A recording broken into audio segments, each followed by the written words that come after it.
Hello, my name is Bradford Salamon.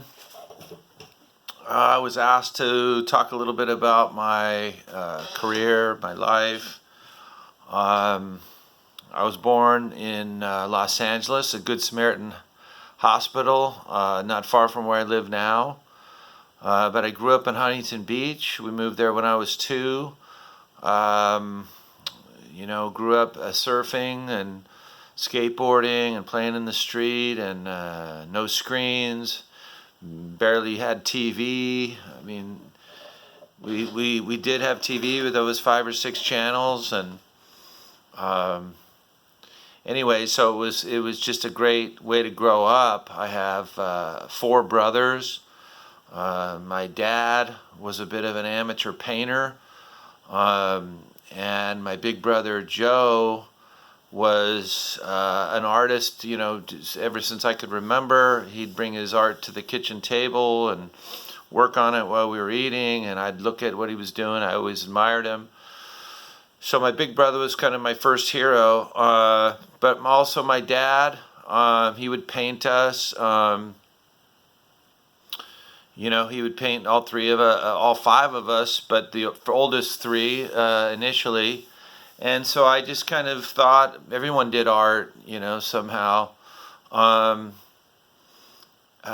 wasn't really very good at art right away. My brother was so much better, so I threw away everything I did until I got to about 16 or 17. Then I finally showed some stuff to my dad, and he was impressed, and he showed me some artists that he had an art framing business, my dad, by that time.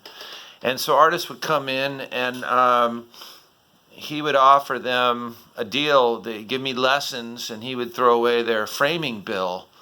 So I got a lot of lessons. He would say, you got to teach them something good, I had a unique situation there. And then in my 20s, I started doing drawings of famous people. I was into rock and roll. I was in bands. I was a musician.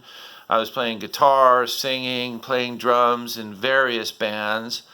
But my heroes were the rock and roll guys, Hendrix, Stevie Ray Vaughan, David Bowie. So I did drawings of those, and then eventually got published, and ended up becoming the official artist for the Grammys for a few years. And then in my 30s, I lost interest in that sort of thing and wanted to be a real artist, so to speak. So I went back to school. I went to Europe. I studied everywhere. I went to every museum I could. Ended up doing paintings of my friends and people I knew, and was inspired by all kinds of new things.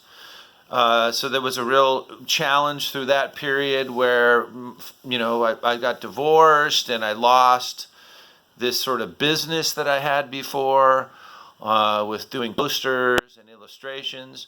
I wanted to be a fine artist, and so there was a real transition there. And I kind of lost everything. I was living in my studio illegally in my 30s, and just painting every day and drawing every day. And eventually I started to get some notice, and I ended up converting a part of my studio into a gallery, and eventually started a gallery with a woman named Jamie Wilson, and that went well. We started getting interesting people, museum people, coming to our gallery, and then they would come to my studio and see my work. So that continued, and then I continued to expand what I did. I continued to challenge myself with landscapes, with various types of portraiture, various still lifes. I eventually got into, in my late 40s, I got into doing still lifes of objects, a lot of vintage objects that had stories to tell, typewriters, cameras, while continuing to paint portraits and doing narratives, sort of complex narrative scenes with people that were not linear narratives. they were ambiguous, which I like to do in most of my work, is leave the viewer to fill in the blank, so to speak. So from there, I started to experiment with really larger work, cityscapes, what I call melange series, very colorful, sort of Milton Avery influence, perhaps. But continuing to paint portraits in a sort of, I was doing Lucian Freud type of influence. Alice Neal was an influence.